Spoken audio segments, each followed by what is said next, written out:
हमारे वृंदावन के एक महाराज जी थे, संत थे। उनके बहुत सारे वैष्णव आते और आकर के कहते, बोले महाराज जी आप कभी बिहारी जी क्यों नहीं जाते? आप हमेशा अपनी कुटिया में ही रहते हो, हमने कभी देखा ही नहीं आप बिहारी जी नहीं जाते। तो वे कहते कि मेरी कुटिया के मंदिर में जो ठाकुर जी बैठे, क्या इनमें बिहारी जी नहीं है? बिहारी जी तो इनमें भी है।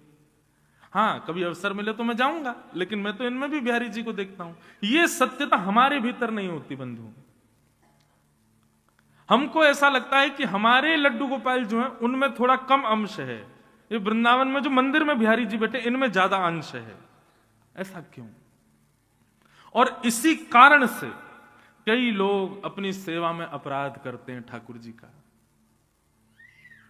बुरा नहीं मानिएगा, आप सबका देखो निज भाव है, मैं उसमें बीच की भुआ क्यों बनूं? लेकिन जो लोग कभी मैं देखता हूं ना, तो ठाकुर जी ऑटो में घूम रहे हैं, मैया लिए डलिया हाथ में और ऑटो में घूम रहे हैं, ठाकुर जी को धूल मिट्टी सब लग रही है। ये विचार आपके भीतर इसलिए आ गया क्योंकि आपने बिहारी जी को श्रेष्ठ और उनको अश्रेष्ठ माना है। आपका भाव ठीक है, अच्छा होगा, आप कहोगे कि हमारे संगी रहते हैं, सब जगह जाएंगे आदि, ठीक है, परंतु थोड़ी तो मर्यादा रखनी चाहिए। और ये मर्यादा कब प्रकट हो जाएगी? तब आप ये, जब आपके भीतर ये सत्यता आ जाए कि नहीं इनमें और उनमें कोई भेद नहीं है, ये समान ही है, ये समत्व ही है। कभी अवसर मिले तो निश्चित है सब जगह जाओ जहां जाने का अवसर मिले, परंतु बद्रीनाथ भगवान, द्वारिकाधीश भगवान, हमारे वृंदावन बिहारी लाल, जगन्नाथ जी और आपके घर के लड्डू गोपाल जी, उनमें किंचित भी भेद नहीं है, वे एक ही है। उनमें कभी भेद मत मानो। हम हमारे ठाकुर जी, हमारे लाल जी छोटे से श्री गिरधर लाल, उनका हर वर्ष जन्म उत्सव हम मनाते हैं अलग अलग जगह पर। इस बार द्वारिका में है, गुजरात में, 11 से 17 जनवरी। आप में से जो लोग चलना चाहो चलना जरूर। 11 से 17 जनवरी बहुत आनंद आता है ठाकुर जी के उत्सव में। तो हम अपने लाल जी के अनुभव करते हैं, जब रथ यात्रा होती है ना तो हमारे ठाकुर जी जगन्नाथ जी बन जाते हैं। जब पंढरपुर उत्सव होता है तो हमारे ठाकुर जी पंडरीनाथ भगवान बन जाते हैं। अभी द्वारिका जा रहे हैं, निश्चित है चतुर्भुज रूपधारी द्वारिकाधीश भी बन जाएंगे। ये सत्यता उनके प्रति हो कि हाँ इनमें और उनमें कोई भेद नहीं है, ये एक ही है, एकाकार रूप है। किंचित भी ये भावना आए कि ये विलग है। तो सबसे पहली बात, भगवान के रूप में जो प्रथम भाव है वो क्या? सत्य। उनमें कोई भेद मत मानो। सच्चिदानंद रूपाय। ठाकुर जी का दूसरा स्वरूप क्या है? चैतन्य। और चैतन्य का अर्थ क्या होता है? वे जड़ नहीं है, वे चैतन्य है। अब ये हमारी भागवत जी के बगल में लड्डू गोपाल जी बैठे हैं, किसी वैष्णव के, बढ़िया ऊनी वस्त्र पहन के बैठे हैं। क्यों? क्योंकि ये भाव है कि भाई सर्दी है, इनको भी लग रही होगी, इसलिए इनको ऐसा धारण कराया। पर ये कोई ऐसा नहीं कि फैंसी ड्रेस कंपटीशन है, ठाकुर जी को दुनिया भर के नए नए पोशाक बना के हमको पहनाना इसलिए ताकि लोग उससे रीझें, ऐसा नहीं।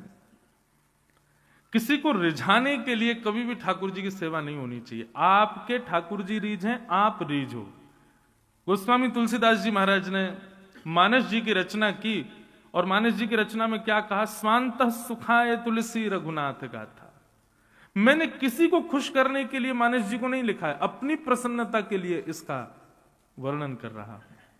तो सेवा प्रणाली, सेवा जो भी करते हैं उनको ये भाव होना चाहिए कि किसी अन्य की प्रसन्नता के लिए हमारे ठाकुर जी को हम तैयार नहीं, हमारे सुख के लिए और हमारे ठाकुर जी के सुख के लिए। इनको जिसमें सुख मिले हम वो इनको धारण करावें। वो भाव कब आएगा? जब ये बात हो कि ये चैतन्य है। यदि यही भाव रहे कि नहीं ये जड़ हैं तो फिर कैसे भी रखो, उनको कोई दिक्कत नहीं। कई लोग तो बस चना चनौरी बादाम में ही ठाकुर जी को 4 दिन तक भोग लगाते रहते हैं, इसके अलावा कोई भोग ही नहीं लगता। क्यों? क्योंकि उनके प्रति चैतन्य भाव नहीं।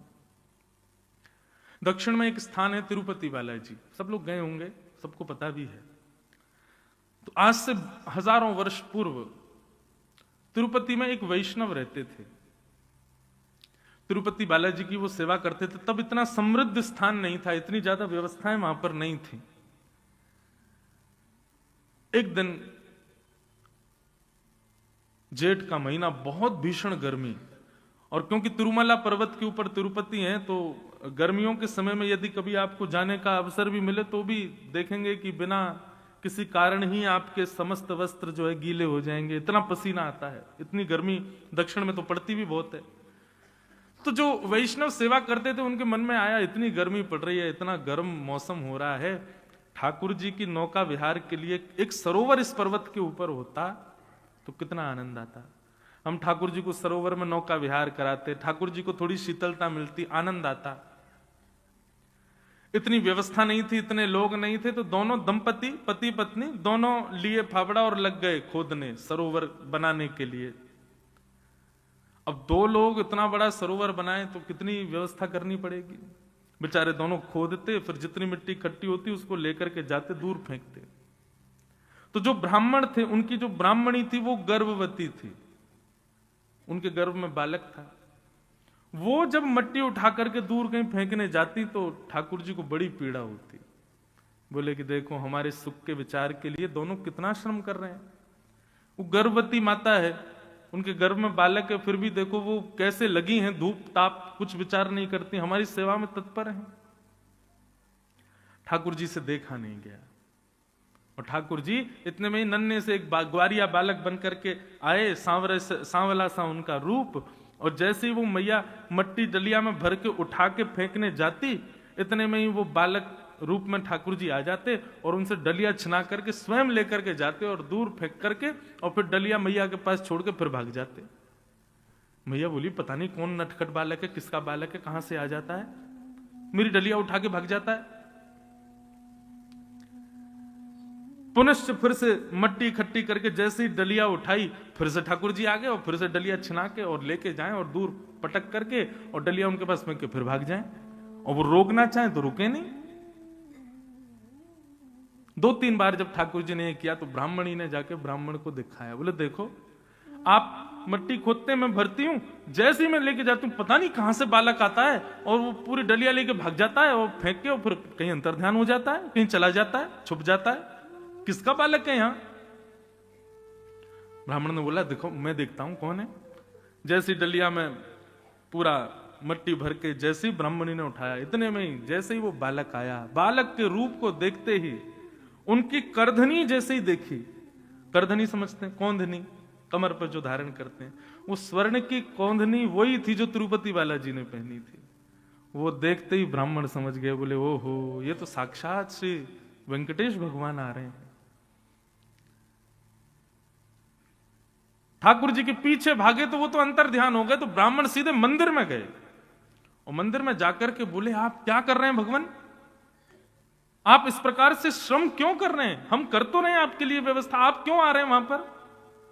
तिरुपति बालाजी प्रकट हो गए, प्रकट होकर बोले देखो तुम्हारी ब्राह्मणी गर्भवती है, उसके गर्भ में बालक है, वो इतना श्रम करती है, उसको पसीने आते हैं, इतना परिश्रम करती, मुझसे वो देखा नहीं जाता। ब्राह्मण ने ऐसी बात कही कि श्री ठाकुर जी उन पर न्योछावर हो गए। ब्राह्मण बोले देखिए भगवान, आपका काम है ठकुराई करना, आपका काम है सेवा स्वीकार करना, आपका काम है भोग निवेदन करना, भोग पाना, सुंदर शयन करना, आनंद करना, और ये सब सेवा का क्रम ये हमारी जिम्मेवारी है।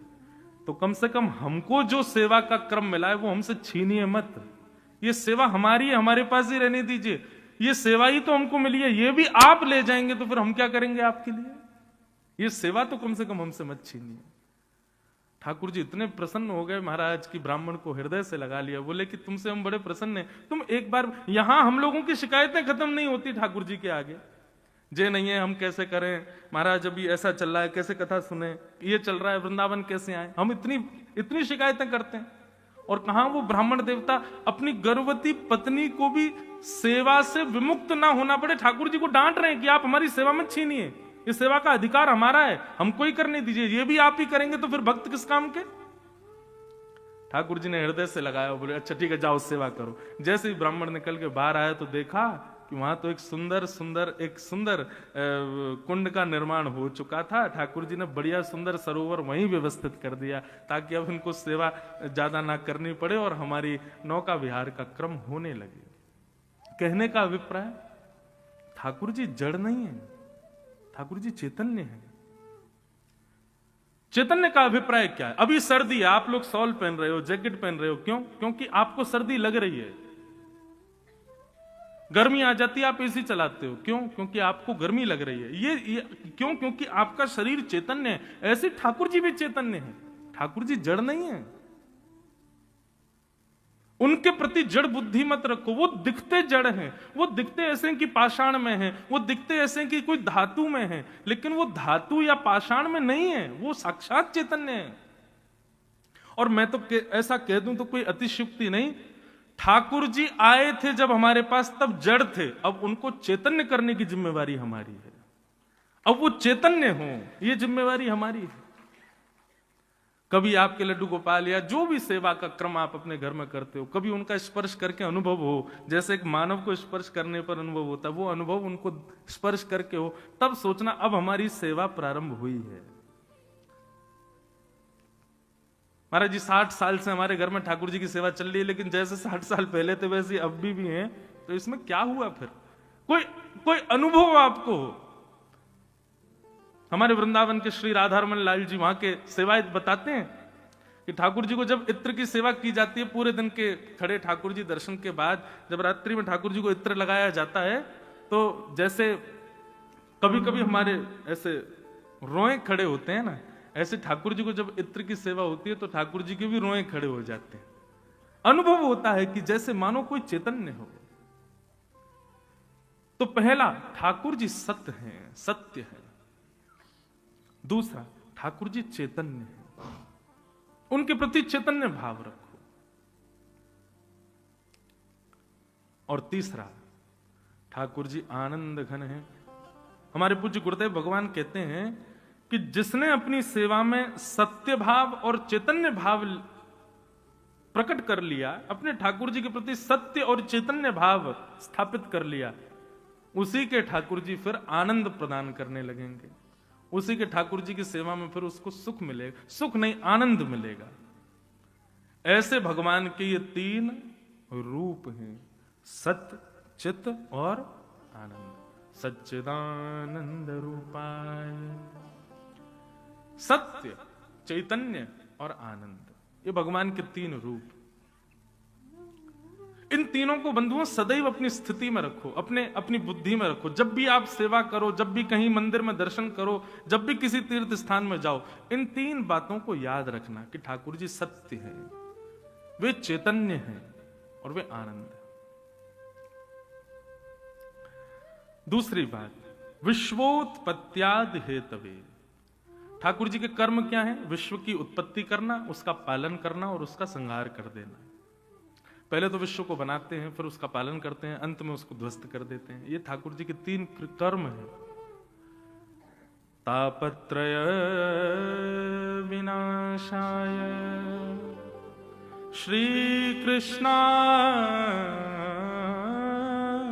वयम नमः। तापत्रय विनाशाय। अब ये बात बड़ी ध्यान से सुनना। 3 प्रकार के ताप होते हैं हमारे जीवन में। ताप किसको कहते हैं? दुख। आदि दैविक दुख, आदि भौतिक दुख और आध्यात्मिक दुख। अब इन तीनों में ही सारे दुख आ जाते हैं, चाहे पति पत्नी के विवाद हो, चाहे आपके पड़ोसी के साथ विवाद हो, चाहे आपका शारीरिक कष्ट हो, चाहे आपका मानसिक कष्ट हो, चाहे आपको धन की तंगी हो गई हो। ये जितने भी कष्ट संसार में, ये सब तीनों के अंदर ही आते हैं। और यहां पर क्या लिखा है? तापत्रय विनाशाय। इन तीनों तापों का जो विनाश करते हैं, ऐसे श्री कृष्ण को हम प्रणाम करते हैं। इसका मतलब क्या है? ठाकुर जी के जो शरणागत हो जाते हैं, उनके जीवन में फिर ताप नहीं आते। पर अगर ये बात है तो मीराबाई का चरित्र उठा करके देखो, ताप नहीं आया उनके जीवन में। सूरदास जी का चरित्र देखो, क्या ताप नहीं आया उनके जीवन में? किसी भी वैष्णव भक्त का, गोस्वामी तुलसीदास जी का चरित्र उठा के देखो। आपको पता है गोस्वामी तुलसीदास जी का जब जन्म हुआ था, तो जन्म लेते ही गोस्वामी जी के 32 दांत थे। और जब जन्म लिया तो जन्म लेते ही मुख से शब्द निकला राम। ये सुनते ही सारे गांव के लोगों ने हल्ला मचा दिया, बोले ये बालक अशुभ है, ये अच्छा नहीं है। बताओ, इसके 32 दांत हैं, ये मानवों जैसा हंस रहा है। 1 घंटे का बालक हंस रहा है, दांत दिखा रहा है। मुख से राम नाम बोल रहा है, ये बालक अशुभ है। मतलब गोस्वामी तुलसीदास जी की उपेक्षा जन्म से ही प्रारंभ हो गई थी, जन्म से ही उपेक्षा करने लगे थे लोग। आज जिस रामचरितमानस को घर घर में पूजा जाता है, जिस हनुमान चालीसा को हर बालक बोल करके अपने विद्यालय में जाता है, अपने कार्यों की सिद्धि करता है, उन हनुमान चालीसा और रामचरितमानस लिखने वाले गोस्वामी तुलसीदास जी जब पृथ्वी पर थे तब किसी ने उनका सम्मान नहीं किया। काशी में, बनारस में मानस जी लेकर के गोस्वामी जी घूमते थे, कोई स्वीकार नहीं करता, सब कहते ये कैसी भाषा लिखी है आपने, ये कोई भाषा है? लेकिन आज उन गोस्वामी जी को सब लोग, अभी हल्ला हो जाए कि छठी करा पर गोस्वामी तुलसीदास जी प्रत्यक्ष प्रकट होकर दर्शन दे रहे हैं, क्या होगा? हम अकेले व्यासपीठ पर रह जाएंगे, सब भाग जाओगे। उन गोस्वामी जी आगे, भैया दर्शन करो उनके, इतने श्रेष्ठ हैं। तो फिर यहां ये क्यों लिखा है कि तापत्रय विनाशाय? ठाकुर जी के शरणागत के ठाकुर जी तीनों तापों को नाश कर देते हैं, तो फिर किसी वैष्णव को ताप विमुक्त हमने क्यों नहीं देखा? एक भी भक्त ऐसा नहीं है जिसका आप मुझे नाम बता दें जिसके जीवन में कोई दुख ना आया हो। तो फिर इसका भाव का अर्थ क्या है? बहुत ध्यान से सुनना। ठाकुर जी की शरणागति होने के बाद, भगवत शरणागति लेने के बाद जीवन में कष्ट आएंगे, जीवन में दुख आएंगे, जीवन में विपत्ति आपत्ति ये सब आएगी, पर उसका प्रभाव और उसका अनुभव उतना नहीं होगा। सांसारिक व्यक्ति को जितने कष्टों का अनुभव होता है, आध्यात्मिक व्यक्ति को उतना नहीं होता। प्रमाण दिखाएं? अब वो तो देखना पड़ेगा, लेकिन बता देते हैं। सांसारिक व्यक्ति को आप 4 सब्जियां बना करके दे दो और बढ़िया उसको सब बिल्कुल व्यवस्थित करके और कहो भैया ले लो 2 रोटी पाओ प्रेम से, उसमें भी वो नमक मिर्च कम बता देगा, उसमें भी वो नाक मुंह मोड़ देगा, इसमें ये नहीं है, इसमें ये नहीं है, अरे मजे नहीं आ रहे, कुछ और बढ़िया डालो, नींबू निचोड़ो, इसमें थोड़ा मसाला डालो, जे करो। और वही भगवत वैष्णव भक्त हो, उसको आप 2 दिन बासी रोटी दे दो और उसमें ही थोड़े से टमाटर काट करके दे दो, या ठाकुर जी की कोई अमनिया प्रसादी हो, ठाकुर जी को भोग लगी हो, वो उसको दे दो। कैसी भी हो, बस ठाकुर जी की प्रसादी हो, वो बिल्कुल उसको प्रेम पूर्वक पालेगा। उसमें कोई किसी भी प्रकार का कोई भाव ऐसा नहीं रखेगा कि ऐसा क्यों। सांसारिक व्यक्ति को वस्त्र पहनने के लिए कितनी मैचिंग देखेगा, ये देखूं, ये देखूं, ये देखूं। और वही भगवत व्यक्ति हो, वो कुछ भी पहन लेता, उसको कोई फर्क नहीं पड़ता। सांसारिक व्यक्ति को सोने के लिए गद्दा भी अपने अनुकूल चाहिए, लेकिन भगवत वैष्णव भक्त को तो सामान्य पृथ्वी मिल जाए वहीं लेट के सो जाता है। कहने का अभिप्राय, जब आपके जीवन में आध्यात्म स्तर बढ़ता है तो कष्ट तो जीवन में आते हैं, लेकिन आपको उसका अनुभव नहीं होता, उनकी अनुभूति कम हो जाती है, वे अनुभव होने कम लगते हैं। आध्यात्मिक होने का मतलब यह नहीं कि आपके जीवन से कष्ट चले जाएंगे, यहां पे ये बांध दो, यहां पे ये कर दिया, वहां पे वो कर आए, वहां पे चोला चढ़ाया, वहां पे ये कर आओ, इससे कष्ट दूर हो जाएंगे। भाई प्रारब्ध है ये तो भोगना ही पड़ेगा, उससे कैसे बच जाओगे? बस ये हो सकता है कि आपने कोई प्रक्रिया कर ली तो कुछ दिन के लिए वो टल जाएगी, लेकिन वो आएगी लौट करके, उससे बच नहीं पाओगे आप। तो फिर अपने प्रारब्धों को स्वीकार कीजिए ना, उससे भागते क्यों है हम लोग? जगन्नाथपुरी में श्री जगन्नाथ जी के एक भक्त हुए माधव दास जी, मैं कथा सुनाया करता हूं उनकी, मुझे क्योंकि ये कथा इतनी प्रिय है, ये छोटी सी कथा में इतना बड़ा ज्ञान छुपा है। माधव दास जी को एक बार एक बहुत भयानक रोग हो गया, ऐसा रोग हो गया कि वो शिथिल हो गए और बिस्तर पर पड़े पड़े उनके मलमूत्र त्याग होता था, दुर्बल हो गए, निर्बल हो गए। तब माधव दास जी पर दया आ गई जगन्नाथ जी को। जगन्नाथ जी बोले, माधव दास बेचारो या की कोई सेवा भी ना कर रहा हो, मैं जाऊं या के पास। तो ठाकुर जी आ गए और ठाकुर जी अपने अंजलि में जल भर के लाते और माधव दास जी के मलमूत्र को साफ करने लगे। माधव दास जी के जब नेत्र खुले, देखा जगन्नाथ भगवान सेवा कर रहे हैं, हाथ पकड़ लिया, बोले प्रभु क्या कर रहे हो आप? बोले तुम्हारी सेवा कर रहा हूं, तुम बहुत दुर्बल हो गए ना, बीमार हो गए हो।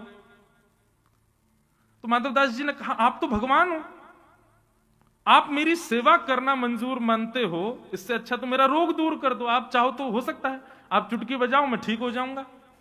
आप वो क्यों नहीं कर रहे हो? मेरी सेवा क्यों कर रहे हो? आप चाहो तो मैं तो बिल्कुल रोग निवृत्त हो जाऊंगा। तब भगवान ने जो बात कही वो सुनिए। ठाकुर जी कहते हैं, माधव,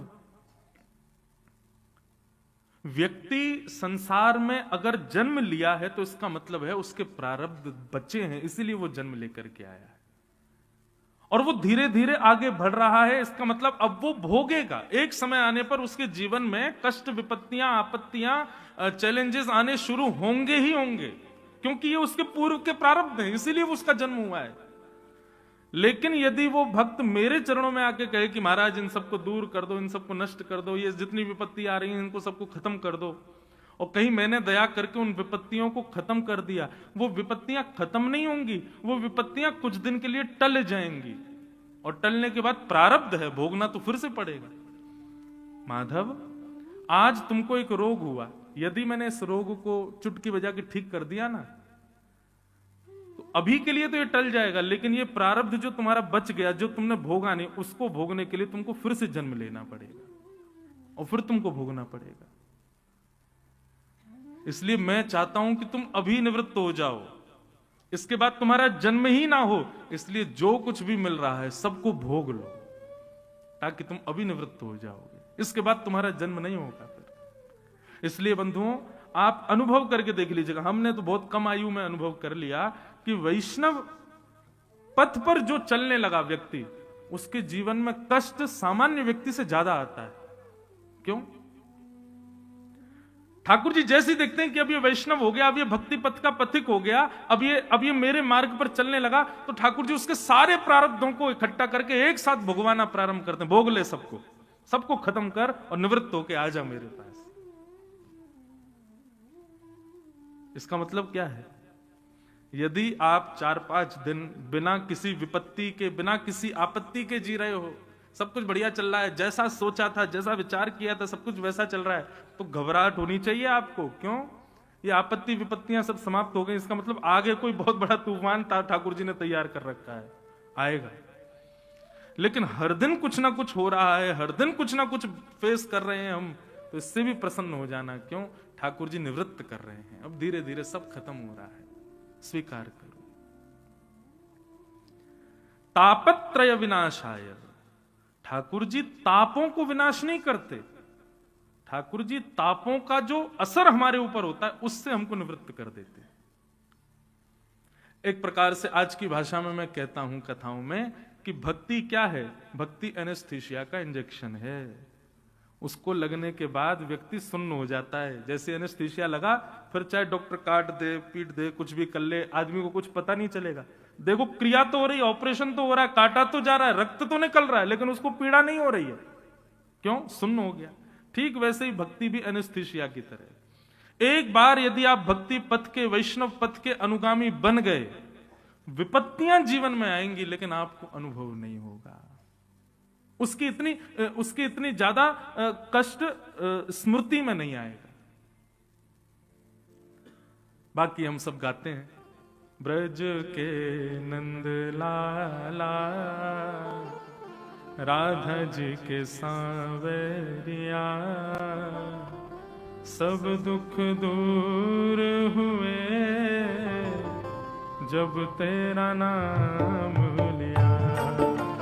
ब्रज के नंद लाला, राधा जी के सांवरिया, सब दुख दूर हुए जब तेरा नाम। करताल बजा के गाओ। ब्रज के नंद लाला, राधा जी के सांवरिया, सब दुख दूर हुए जब तेरा नाम लिया। ब्रज के नंद लाला, राधा जी के सांवरिया, सब दुख दूर हुए जब तेरा नाम लिया। सब दुख दूर हुए जब तेरा नाम लिया। सब दुख दूर हुए जब तेरा नाम लिया। ओ मीरा पुकारे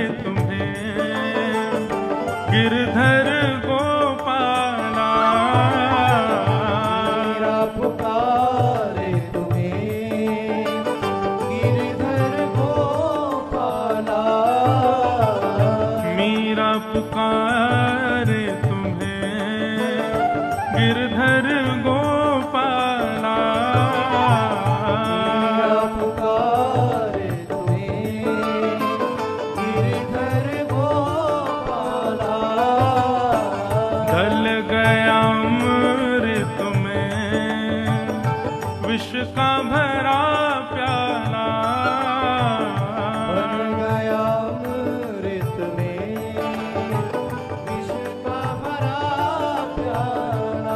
ओ विष का भरा प्याला कौन मिटाए उसे जिस तूने राख लिया।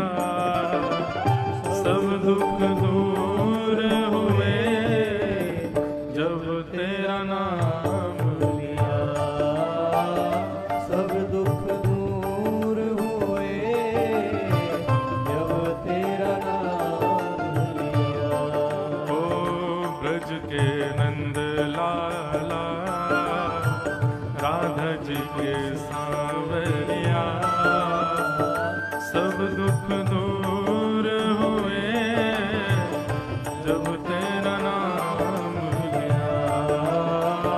सब दुख दूर हुए जब तेरा नाम। श्री राधा रमन लाल की जय हो।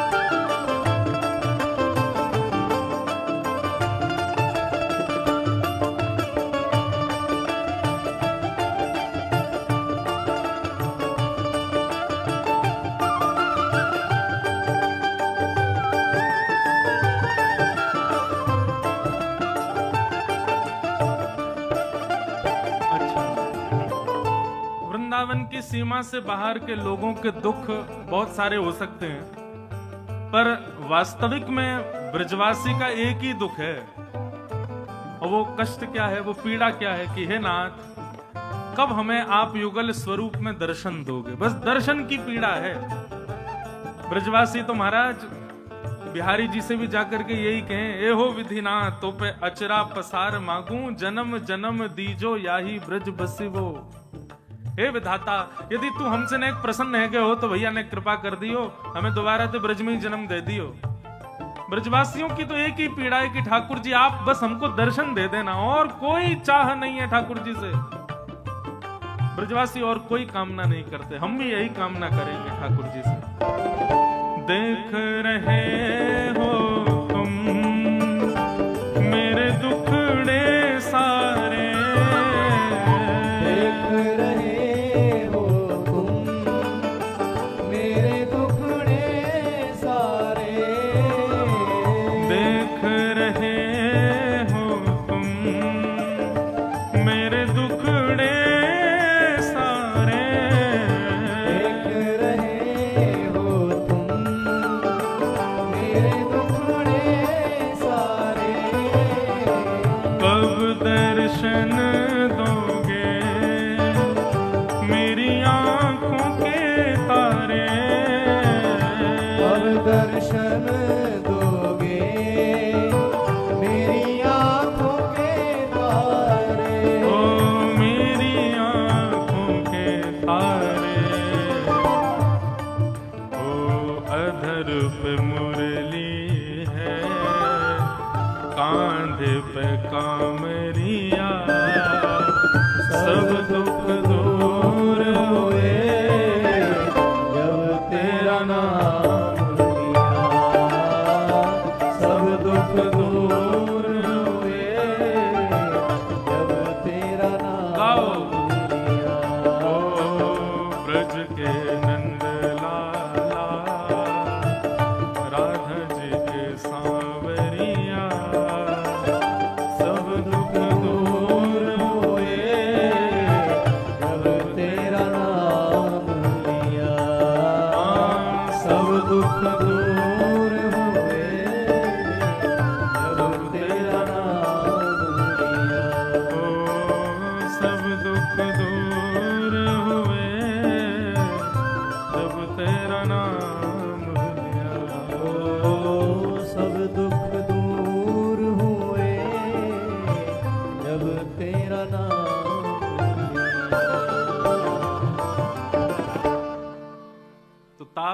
भय विनाशाय श्री कृष्णाय वयम नमः।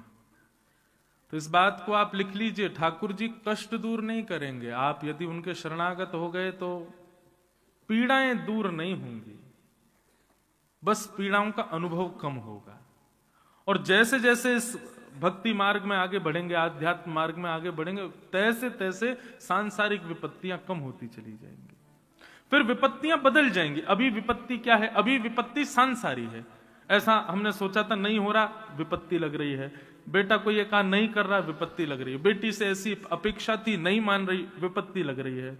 चाहते थे यहां घर बने, ऐसा हो वैसा, ये सब विपत्तियां हैं। लेकिन भक्ति मार्ग में आने के बाद में कष्ट केवल एक ही रह जाता है, और वो कष्ट क्या है पता है?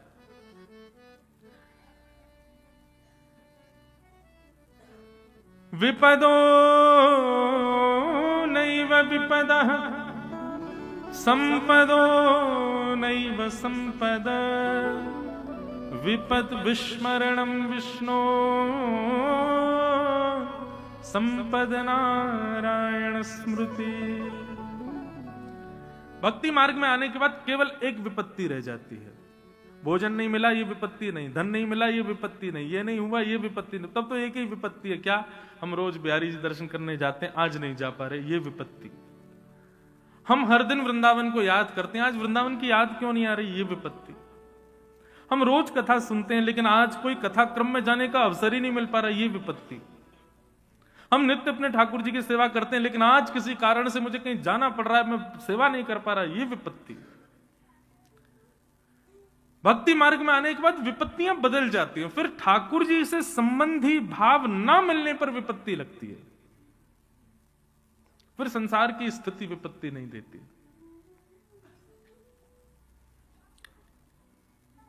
ये विपत्ति का कारण बन जाता है। विपद विस्मरणम विष्णु, ठाकुर जी की स्मृति ना होना, यह विपत्ति का कारण लगता है।